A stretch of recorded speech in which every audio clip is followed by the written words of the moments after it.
राजकीय बालिका विद्यालय में हम यहाँ पर हैं और ये चिन्हट में आता है।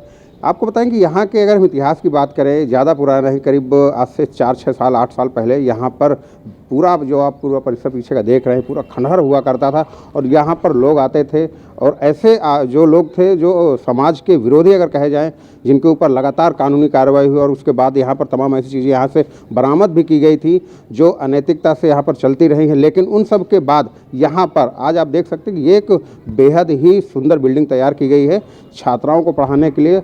और अगर हम परिसर की बात करें तो परिसर काफ़ी बड़ा है, यहाँ से पूरा पीछे से लेकर के, और यहाँ पर तमाम वो सुख सुविधाएँ दी गई हैं जो बच्चों को शिक्षा के मंदिर में मिलनी चाहिए।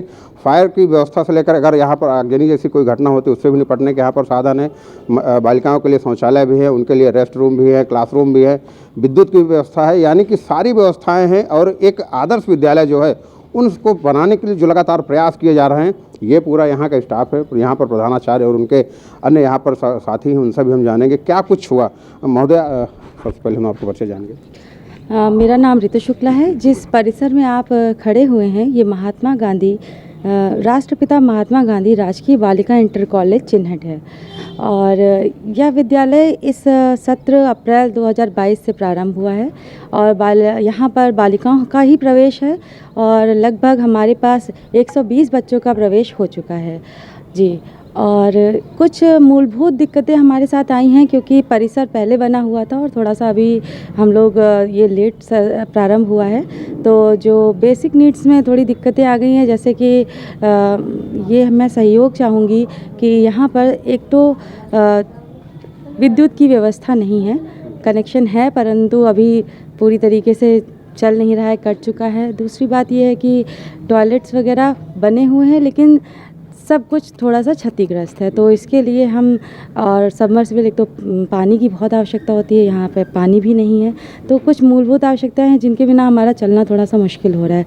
हालांकि बच्चे आ रहे हैं, टीचरें हमारी लगी हुई हैं साथ में और सब पूर्ण मनोयोग से यहाँ पर कक्षाएँ भी चालू हो गई हैं। आप ये समझिए कि हम लोग अपने स्तर से तन मन धन से जितना प्रयास कर सकते हैं वो पूरा कर रहे हैं। जहाँ पर धन की कमी है वहाँ पर धन भी लगा रहे हैं और जहाँ पे मन की कमी है वहाँ पे मन भी लगा रहे हैं, क्योंकि बिना मूलभूत संसाधनों के भी अगर यहाँ पर क्लासेस चल रही हैं और 150 बच्चे, हम लगभग 120 बच्चे हमारे एडमिशन ले चुके हैं और संख्या और अधिक होती, लेकिन वो बच्चों का ही अपना अभी कुछ पेपर्स वगैरह रेडी नहीं है, उस वजह से अभी लेट हो रहा है उनका एडमिशन।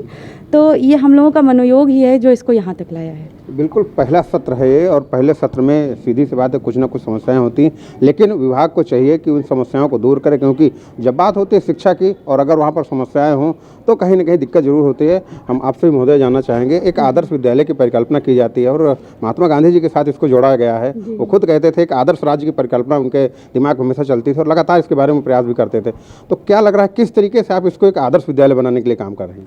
जी, आदर्श विद्यालय बनाने के लिए हमारी प्रिंसिपल मैम के गार्जियनशिप में हम सभी लोग जो है लगे हुए हैं। जैसा कि अभी मैम ने आपको बताया है कि इस विद्यालय में अप्रैल से जैसे इसका सत्र स्टार्ट हुआ है तो यहाँ पे खड़े होने की व्यवस्था नहीं थी, लेकिन हमारे माननीय पार्षद जी के द्वारा काफ़ी जो है किया गया सपोर्ट और हम सभी लोग जो है पूरे मनोयोग से लगे हुए हैं और हमारे यहाँ बच्चों की संख्या भी पूरा आ रही है। बच्चे भी जो है काफ़ी मतलब उत्साहित होकर यहाँ पे अपना एडमिशन्स ले रहे हैं और क्लासेस स्टार्ट हो गई हैं और बेसिक नीड्स तो अभी फ़िलहाल के लिए धीरे धीरे व्यवस्था हो रही है, लेकिन उसके बावजूद भी हम लोग पूरे मनोयोग से लगे हुए हैं कि इस विद्यालय को आदर्श विद्यालय बनाने की जो परिकल्पना हम लोगों ने और सरकार के द्वारा रखी गई है, इसको पूरा करने का प्रयास कर रहे हैं। बिल्कुल, जो बात कही जाती रही है कि एक आदर्श विद्यालय होना चाहिए और आदर्श विद्यालय में जो मूलभूत सुविधाएं होती हैं साथ ही साथ वहाँ के अध्यापक भी इसमें बहुत ही अमूल्य योगदान निभाते हैं, क्योंकि बिना अध्यापक के विद्यालय सही से चल ही नहीं सकता। मंदिर कितना भी अच्छा होगा, वहाँ पर मूर्ति की स्थापना नहीं है तो मंदिर कहा ही नहीं जाएगा। तो यहाँ पर और भी हमारे साथ एक महिला हैं, उनसे समझाएंगे। महोदय, आप विद्यालय में कौन सा विषय पढ़ाती हैं और किस तरीके से अपने आप को बच्चों से जोड़ती हैं, क्योंकि ये नया सत्र है, नए बच्चे भी यहाँ पर हैं और आसपास के अगर माहौल की बात की जाए तो बच्चे भी ऐसे हैं जो लगातार शिक्षा से विरत रहे हैं, तो किस तरीके से सारा प्रयास किया जा रहा है? जी, मैं कीर्ति पांडे सहायक अध्यापिका गृह विज्ञान हूँ। यहाँ ये छात्राओं का स्कूल है और यहाँ सबसे ज़्यादा ज़रूरत है सेफ्टी की ज़रूरत है, जो कि अभी इस समय बहुत ही कम है और यहाँ पर जो है मैं गृह विज्ञान में जैसे बच्चों को कलात्मक चीज़ें सिखाना, क्रिएटिविटी सिखाना और साथ ही साथ सेल्फ डिफेंस ये सब सिखाना चाहती हूँ। Thank you. एक चीज़ और भी आपसे जानना चाहेंगे, सेल्फ डिफेंस का आपने नाम लिया, क्या छात्राओं को यहाँ पर यह बताया जाता है कि अगर उनको किसी प्रकार की समस्या आ रही है तो वो कौन से आपातकाल में पुलिस की व्यवस्था को यूज कर सकते हैं, उपयोग कर सकते हैं? क्योंकि तमाम ऐसी व्यवस्थाएं, क्या इस तरीके की चीज़ें यहाँ पर बताई गई? 1090 की बात हो, चाहे 112 की डायल की 112 की बात करें, स्थानीय पुलिस चौकी की बात करें, स्थानीय थाने, क्या सारी चीज़ें का कभी आयोजन होता है? जी, इस तरीके का आयोजन 2-3 बार हो चुका है यहाँ पर, हमारे यहाँ पे। और हम प्रतिदिन जो है प्रेयर में बच्चों को एनसीसी में जिस तरीके से ड्रिल वगैरह होती है, परेड होती है, वो सब भी सिखाते हैं बच्चों को। बिल्कुल, ये आत्मरक्षा तो होनी ही चाहिए, और क्योंकि अगर आप खुद नहीं सुरक्षित हैं तो समाज की सुरक्षा कैसे करेंगे? छात्राओं को विशेषकर आत्म सुरक्षा की बात करनी चाहिए, उनके साथ प्रयास भी करना चाहिए और इसी लगातार करनी चाहिए। महोदय, आपसे भी जानना चाहेंगे, विद्यालय में आप क्या पढ़ाती हैं और किस तरीके से बच्चों को शिक्षा दे रही हैं आप? मेरा नाम आरती वर्मा है। मैं विज्ञान पढ़ाती हूँ बच्चों को, और मैं विज्ञान की शिक्षिका हूँ। और विज्ञान को मैं किताबी भाषा में ना पढ़ाकर उनके वास्तविक जीवन से जोड़कर पढ़ाती हूँ, ताकि वो विज्ञान को रटे नहीं बल्कि उसको समझे और जो वास्तविकता है उससे उसको जोड़ करके पढ़ें, जिससे उनको और अधिक समझ में आए। जी महोदय, आपसे भी जानना चाहेंगे, प्रधान सर महोदय, आप लगातार देखती रहती है कि निजी विद्यालयों की बात आती है, निजी विद्यालयों में इतनी सारी एक्टिविटी हो जाती हैं कि उनके अभिभावकों को लगता है कि अरे इतनी पढ़ाई हो गई कि हमारा बच्चा जो है उसको किसी चीज़ की जरूरत नहीं है। तो क्या यहाँ पर सरकारी विद्यालय में इस तरीके की एक्टिविटी कुछ चल रही हैं, या अगर नहीं चल रही है तो उनके लिए क्या कोई प्लान किया गया, कोई इस तरीके के दिमाग में चीज़ चल रही, अगर चलेंगी तो उनमें क्या कुछ होगा जो बच्चों को आकर्षित कर सके? देखिए, हाल ही में हम लोग एक प्रोजेक्ट से जुड़े हुए हैं जो कि रेमेडियल शिक्षा पर जुड़ा हुआ है। यहाँ हमारे विभाग में जेडी मैडम हैं, श्रीमती सांतना तिवारी मैम, उनके निर्देशन में हम लोग कार्य कर रहे हैं। रेमेडियल टीचिंग एक्चुअली यहाँ पर जो भी बच्चे आते हैं उनकी जो पृष्ठभूमि होती है वो बहुत ही गरीब तबके से होते हैं, जिनके पास एक्टिविटी कराने के लिए कुछ एक्स्ट्रा उनको देना पड़ेगा, है ना। तो इस तरह की प्रॉब्लम्स उनके साथ रहती हैं। तो हम लोगों ने बेसिकली उनको शिक्षा में मजबूत किया जाए, ये कार्य हम पहले कर रहे हैं। तो इसमें उपचारात्मक शिक्षण अभी प्रारंभ हो रहा है और सारी योजनाएं बन गई हैं और प्लान तैयार हो गए हैं। लगभग 15 जुलाई आज है, नेक्स्ट मंथ तक विद्यालयों में ये उपचारात्मक शिक्षा प्रारंभ कर दी जाएगी, जिसके अंतर्गत हम लोग ये चाहते हैं कि हर बच्चा जिसकी बेसिक नॉलेज कम है वो एटलीस्ट उस लेवल तक आ सके कि वो उस कक्षा को पास कर सके, क्योंकि हमारे पास जो बच्चे आ रहे हैं वो बेसिकली बहुत वीक हैं। तो दिक्कत ये होती है कि किसी तरीके से वो आगे तो आ जाते हैं, लेकिन वो कुछ ऐसी गुणवत्ता वाली शिक्षा प्राप्त नहीं कर रहे हैं कि जिससे उसका कोई मतलब निकले, कोई मीनिंगफुल एजुकेशन वो नहीं प्राप्त करते हैं। तो अब ये सरकार की एक नई योजना आई है जिसके तहत, और इसके साथ ही साथ कला उत्सव है और बहुत सारे आयोजन विद्यालयों में राज्य स्तर पे भी किए जा रहे हैं और इंडिया मतलब सेंट्रल लेवल पे भी किए जाते हैं और स्टेट लेवल पे भी किए जाते हैं। तो चूँकि हम लोग जुड़े हुए हैं राज्य स्तर से, तो जेडी मैडम के निर्देशन में हम लोग भी उसके लिए पूरी तरीके से प्रयासरत हैं कि उसको भी विद्यालयों में किया जाए। और ख़ासकर हमारा विद्यालय बालिकाओं का विद्यालय है, तो मैं ये चाहती हूँ कि सांस्कृतिक रूप से बालिकाओं को, क्योंकि लड़कियाँ जहाँ होती हैं वहाँ संस्कृति बिल्कुल होनी चाहिए। उनको कुछ जैसे कि मैंने अपनी टीचरों से भी प्लान किया हुआ है कि थोड़ा सा हम लोग अरेंज हो जाएं, उसके बाद हम लोग यहाँ पर कल्चरल प्रोग्राम कराएंगे। साथ ही साथ है कि मेहंदी कंपटीशन है या स्किल बेस्ड जो एजुकेशंस हैं उनको भी हम लोग इसमें शामिल करेंगे। महोदय, एक चीज़ देखने को मिलती रही है, अगर हम सरकारी विद्यालय की बात करें कि वहाँ पर लेसन प्लान, जिस लेसन प्लान की हम बात करते हैं, हम लोग जो सीख के भी आते हैं, lesson plan, micro lesson plan और अधिगम बोध की अगर हम बात करें, तो ये सारी चीज़ें समाप्त हो रही हैं। ना तो अब अध्यापक अपने आप को इसके लिए तैयार करता है, और ना बच्चों से अगर हम पूछ लें कि लेसन प्लान क्या है तो उनको भी नहीं पता, क्योंकि अगर उनसे अध्यापक करवाएगा तो उनको पता होगा कि लेसन प्लान ये होता है। तो लेसन प्लान को लेकर के क्या व्यवस्था यहाँ पर है, ये बहुत ही बड़ा मुद्दा है। और केवल आपके विद्यालय की नहीं, हम ये पूरे प्रदेश की बात कर रहे हैं कि बच्चों को लेसन प्लान नहीं पता, क्योंकि अध्यापक को ही नहीं पता। जब अध्यापक को जो चीज़ नहीं पता होगी तो बच्चों तक कैसे पहुँचेगी?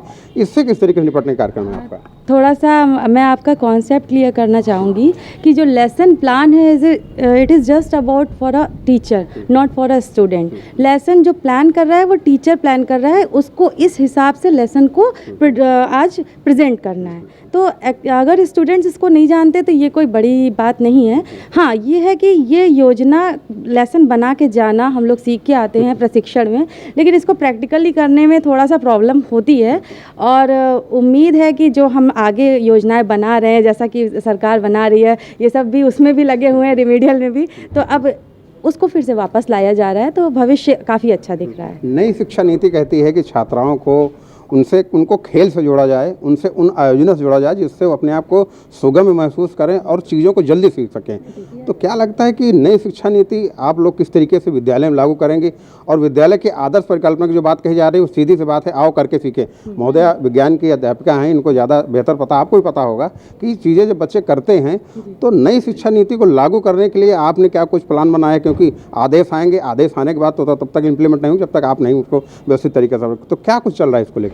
नहीं, हम लोगों के दिमाग में बहुत सारी योजनाएं हैं, लेकिन हम आपको फिर से याद दिलाना चाहेंगे कि बेसिक नीड्स को पूरा किए बगैर उसको समृद्ध करना किसी भी चीज़ को थोड़ा सा और बड़े लेवल की चीज़ है।